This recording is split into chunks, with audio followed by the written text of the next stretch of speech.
Class. जैसा कि हम बात कर रहे थे एंटी हाइपरटेंसिव ड्रग्स के बारे में, जिसमें हमने एसी इनहिबिटर्स ड्रग्स अभी स्टार्ट कर रखे थे। एसी इनहिबिटर्स के अंदर मैंने पिछली कक्षा के अंदर हमने कैप्टोप्रिल के बारे में डिस्कशन किया था। आज हम बात करेंगे एनालाप्रिल ड्रग के बारे में। एनालाप्रिल ड्रग के बारे में डिस्कशन करेंगे, साथ साथ में इसके बारे में, इसके डोज के बारे में डिस्कशन करेंगे। तो स्टार्ट करते हैं हम इस ड्रग से। तो इसका जो इंट्रोडक्शन है, ये ड्रग्स हैं, ये क्या होते हैं? प्रो ड्रग्स होते हैं। प्रो ड्रग वे ड्रग्स होते हैं जो इनएक्टिव फॉर्म में होते हैं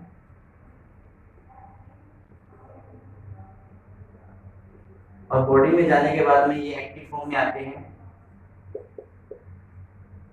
और उसके बाद में मेटाबॉलिज्म के साथ में क्या जाते हैं? इनएक्टिव हो जाते हैं।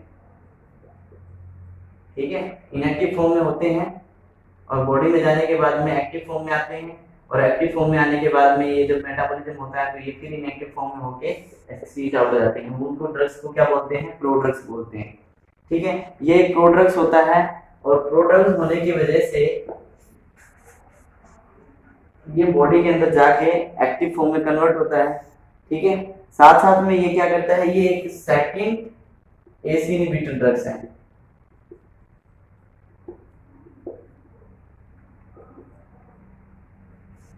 Second AC inhibitor drugs inducer introduce करते हैं इसको। ठीक है, सेकंड एसी इनहिबिटर ड्रग्स के नाम से इसको इंट्रोड्यूस करते हैं। ठीक है, साथ साथ में हम बात करते हैं इसके डोज की, क्योंकि इसका मैकेनिज्म ऑफ एक्शन, अगर हम बात करें मैकेनिज्म ऑफ एक्शन की, तो same as ACE inhibitors का मतलब क्या होता है? जब एंजियोटेंसिन फर्स्ट एंजियोटेंसिन सेकंड में कन्वर्ट होता है, उसके लिए एसीई एंजियोटेंसिन कन्वर्टिंग एंजाइम, जो कि लंग्स के बैरोरिसेप्टर्स ब्रेडिकाइनेज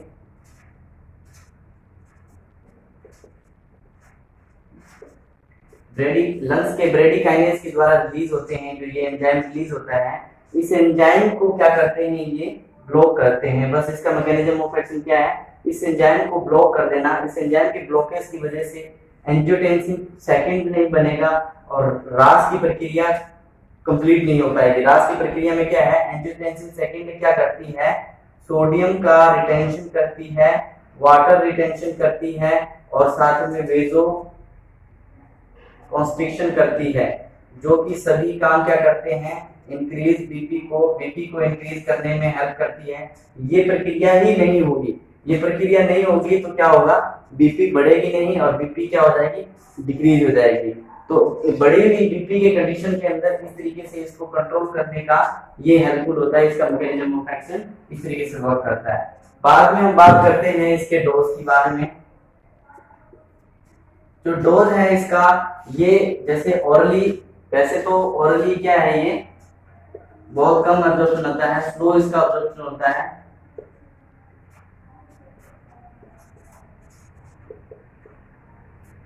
ओरली स्लो अब्जॉर्प्शन होता है, लेकिन फिर भी इसको ओरली ही देते हैं। और कुछ कंट्रीज में, सम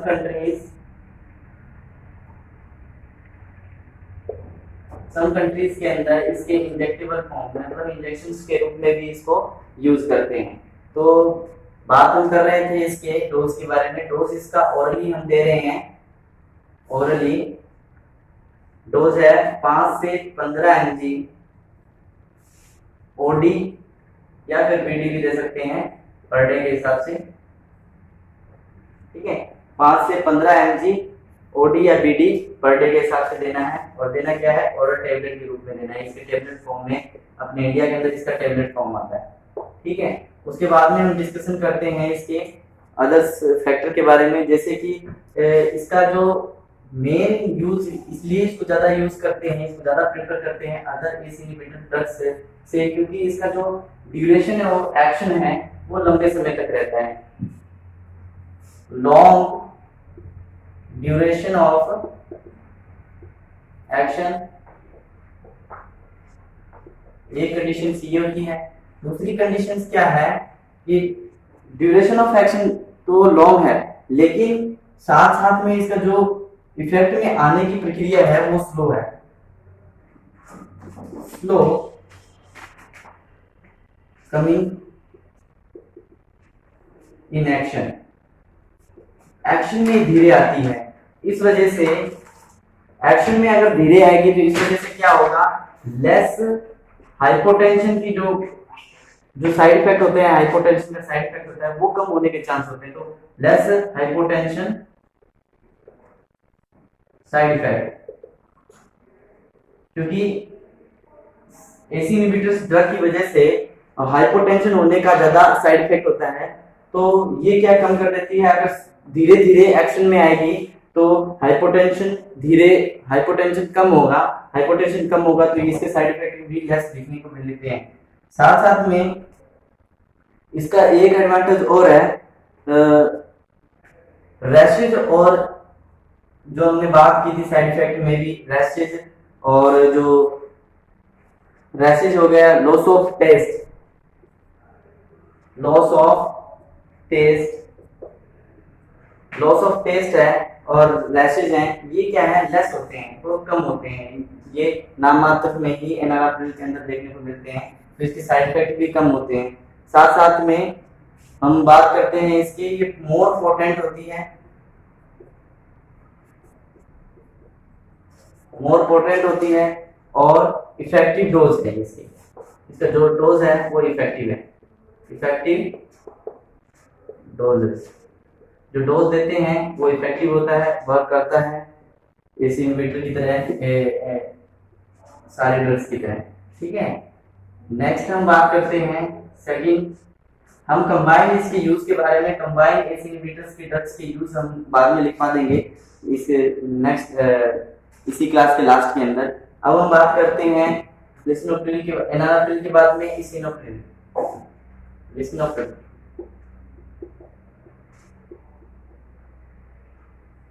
ये डेरिवेटिव है, सेम डेरिवेटिव है किसके, एनालाप्रिल का डेरिवेटिव है।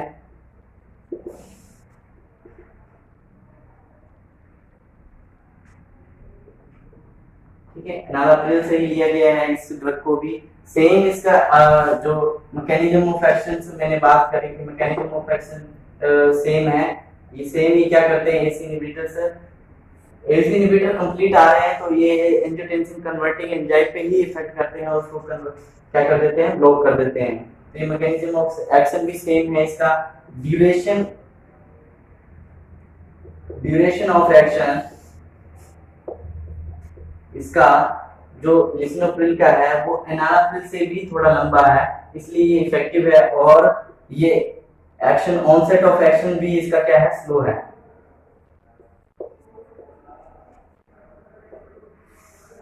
वही कारण जिसकी वजह से लेस हाइपोटेंशन।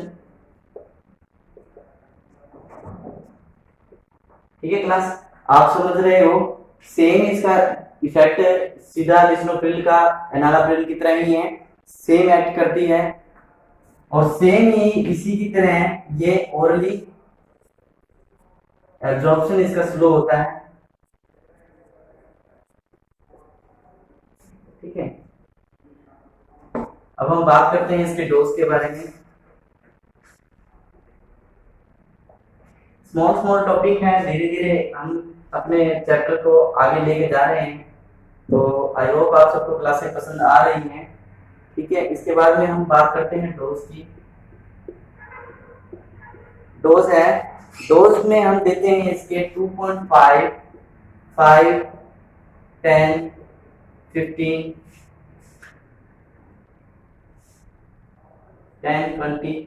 ये mg की क्या होती हैं, इसकी टेबलेट्स आती हैं, टेबलेट फॉर्म में ये भी होती हैं।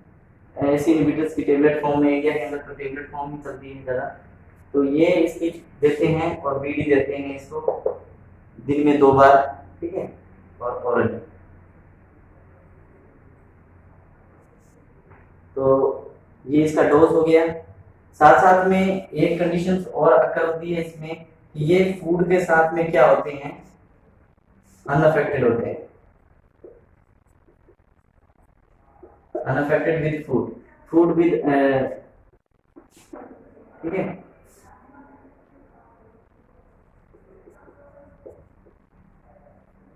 ये फूड के साथ में क्या होते हैं, अनअफेक्टेड होते हैं, ठीक है। नेक्स्ट हम बात करते हैं अब हम इसके कंप्लीट कंबाइन यूज के बारे में, लिस्नोप्रिल और एनाप्रिल के कंबाइन यूज के बारे में। Uses of ACE inhibitor.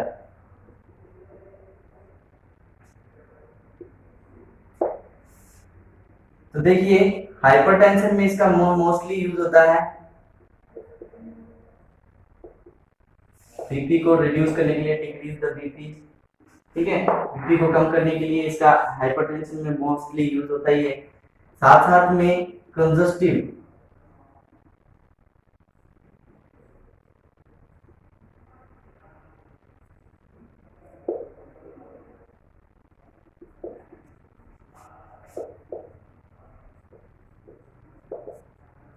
Congestive heart failure के अंदर भी देखने को मिलता है।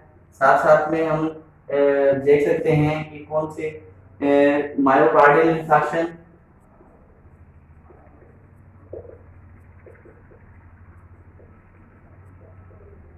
मायोकार्डियल इंफार्क्शन के अंदर भी देखने को मिल सकता है, देखने को क्या मतलब इसका यूज होता है। साथ साथ में इसको हम हाई कार्डियोवास्कुलर डिजीज के अंदर भी,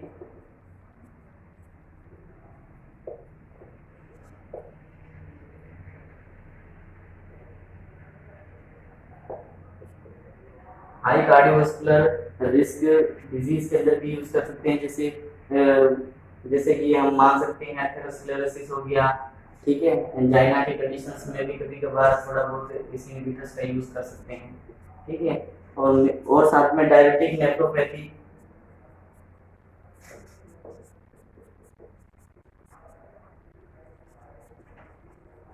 डायबिटिक नेफ्रोपैथी के अंदर भी यूज कर सकते हैं। डायबिटिक नेफ्रोपैथी क्या होता है, लंबे समय तक डायबिटिक पेशेंट्स होने की वजह से नेफ्रॉन भी डैमेज होने जाते हैं। तो इसमें जब ये ग्लूकोज का डिपोजिशन हो जाता है तो ये नैरो हो जाता है, इसकी वजह से हाइपरटेंशन बढ़ जाती है। यहाँ पर जो हाइपरटेंशन होने की वजह से डायबिटिक नेफ्रोपैथी की कंडीशन अकर होती है, ठीक है। और है स्क्लेरोडर्मा क्राइसिस के अंदर भी, स्क्लेरोडर्मा क्राइसिस में भी इसका यूज होता है।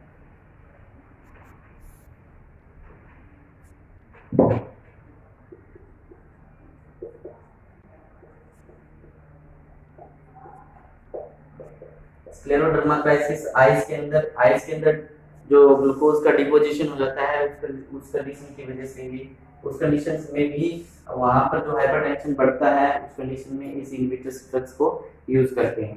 तो ये था इस इनहिबिटर ड्रग जिसका यूज, और हमने ड्रग्स के बारे में डिस्कशन किया। पिछली क्लास में भी हमने कैप्टोप्रिल के बारे में डिस्कशन किया था, जिसमें कंप्लीट हमने एस इनहिबिटर के बारे में डिस्कशन किया, और आज हमने 2 ड्रग्स के बारे में डिस्कशन करके हमने एस इनहिबिटर को कंप्लीट किया है। अगली क्लास में हम एंटी हाइपरटेंशन की अदर ड्रग के बारे में डिस्कशन करेंगे। आई होप आपको मेरी क्लास